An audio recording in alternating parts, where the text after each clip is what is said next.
Hey everyone, welcome back to the channel. My name is Andrew Michael and I'm the team leader for the Coastal Haven Group brokered by Real Broker.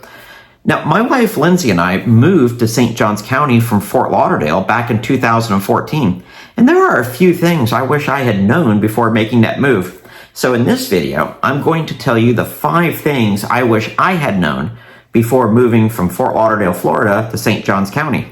So without further ado, let's jump in. The number one difference and what surprised me was the weather. I figured all of Florida is subtropical or whatever, since it doesn't really snow here, it wouldn't be that different, and I was wrong.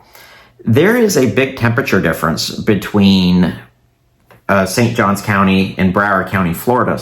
So St. Johns County will average between 43 to 48 degrees in the winter, but I can tell you some days get much lower, and especially at night, it can get to near freezing.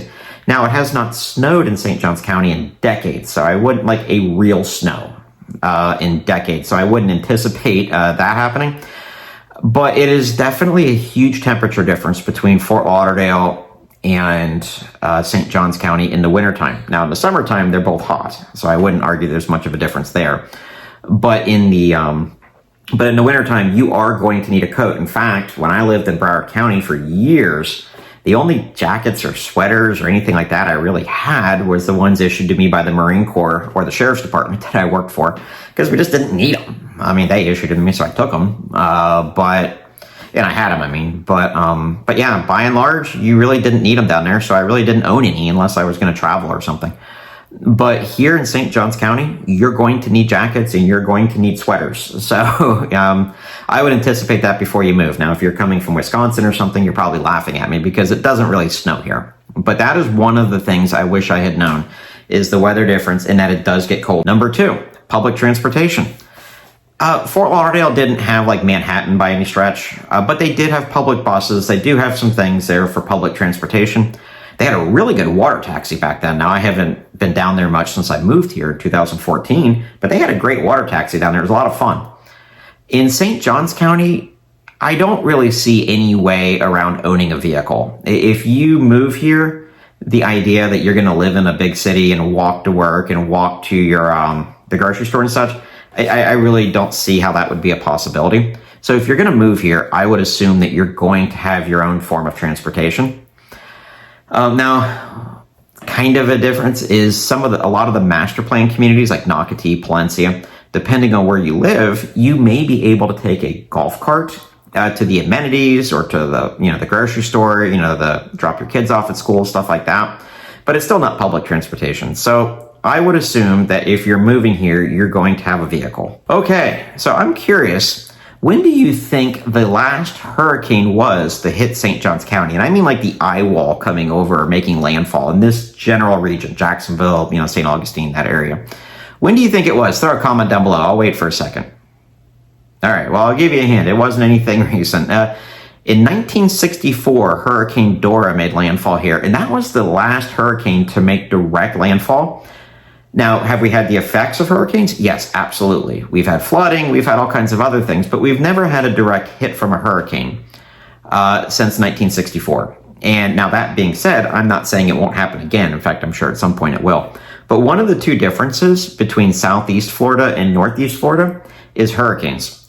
In Broward County, we used to get them pretty regularly, it seemed like, and we have not had the one up here, like I said, since 1964. So, that being said, you should still be prepared for a hurricane. I'm not saying you shouldn't be. So this isn't a video about hurricane preparedness, but just from a former deputy sheriff, and I served for 14 years at the Broward Sheriff's Office, and I went through several hurricanes as a deputy. A couple of things that you could do. Number 1, make sure you have flashlights and lamps that you can set on the table. 2, make sure you have batteries for those things and others. Number 3, if you feel the need to get a generator, go ahead and do so. I would get it when it's not hurricane season, which, by the way, hurricane season runs from June 1st till the end of November. And I can tell you from experience that the worst storms tend to be towards the end of the season. I don't know why, but I can tell you that they are. But anyway, also you want to have at least 1 gallon of water per person per day in your household. There's a bunch of other things that you can do too. In fact, if that's something you want to know about, let me know and I will answer for you. Or throw a comment down below and I can do that.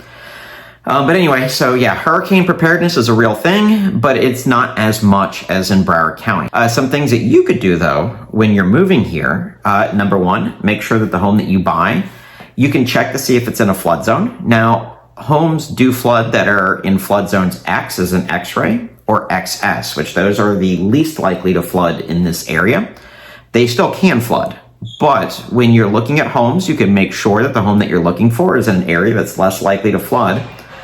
Also, it doesn't have to be new construction, but newer to the newer building codes. So that way, you know the home will stand up. Hopefully, will stand up to a storm. There's some communities, for instance, Davis Shores, which is just over the Bridge of Lions from the city of St. Augustine, or from the historic district of St. Augustine. That neighborhood floods all the time. So we don't even have to have, I think Matthew actually, we didn't get a direct hit, but the storm surge was enough to cause flooding and cause problems in that community. So you definitely want to get to know the community before you buy a home, and if it's one that's prone to flooding. Next up, and this is something I did not know, is the suburban lifestyle. Fort Lauderdale, and I'm not praising it, it was fine for that, when I was younger, but it's got a lot more of the clubs, the trendy bars, the nightlife kind of thing. I don't think we really have too much of that here in St. Johns County. A few months ago, it was Lindsay and I's anniversary. My parents stayed at the house or watching the kids, so we just, got a B&B down at the historic district and thought we'd walk around most of the evening and just, hang out and go to parties and stuff. Well, what we were surprised about was like 9, 10 o'clock, the historic district of St. Augustine was pretty much closed down. There really wasn't too many places to go anymore after that point. That would not have been the case in Fort Lauderdale. So I can promise you that St. Johns County is a much more suburban lifestyle than Fort Lauderdale, which may be fine. In my early 20s, I probably would have been bored out of my mind here, but I'm not in my early 20s anymore. I'm actually in my late 40s. I'm married and raising 2 small kids. So we enjoy that lifestyle, but just know when you move here, it is going to be a change of pace if you're coming from South Florida. Next up is going to be the cost of living. Now, personally, I think St. Johns County is a good buy when you consider suburban. We are a suburb of Jacksonville, and coastal. Are there less expensive places in the state of Florida? Absolutely. But it's definitely not Broward County, and it's definitely not anywhere on the West Coast along the beach in Florida. Prices here are actually much less, in my opinion, as a real estate agent. They are much less here, and I've practiced real estate. I did it part-time when I was a deputy sheriff at the Broward County Sheriff's Office and before we moved here in 2014. And I've been full-time here as a realtor ever since then. So I've sold in both areas, and I follow both. I can tell you that it's way less expensive here for the same thing. The other way that you're going to save money here is property taxes. You can look up on the screen and you can see one is a house in Broward County, let's say Fort Lauderdale, and it's valued at $800,000, what you'd be paying in property taxes. Then the other one is a house in unincorporated St. Johns County, and also $800,000, and what would you pay in property taxes there? Now, this is estimates, there's all kinds of exemptions, and we're not going to get into that. You can make a video forever about that. But you could just kind of see that you are going to pay less in taxes, property taxes up here than you would if you were living in Broward County, Florida. So moving to St. Johns County, Florida has been a huge blessing for my family and I. We absolutely love it here. Everything from the beaches that you can drive on, to the restaurants, to museums, to just all kinds of family experiences that we get to share together in these awesome years of raising our kids. But it's not for everyone. So if there's anything that I left out or anything else that you want to know, throw a comment down below.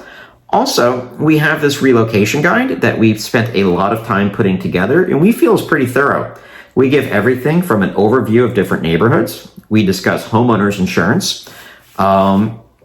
What is a CDD fee? We just go into everything that people ask us and ask our team when they're relocating. We put it all together in a guide just for you. So if that's something you're interested in, definitely click on the link, register, and we would be more than happy to send that to you. My name is Andrew Michael. I appreciate your time, and I look forward to meeting you in person. Take care.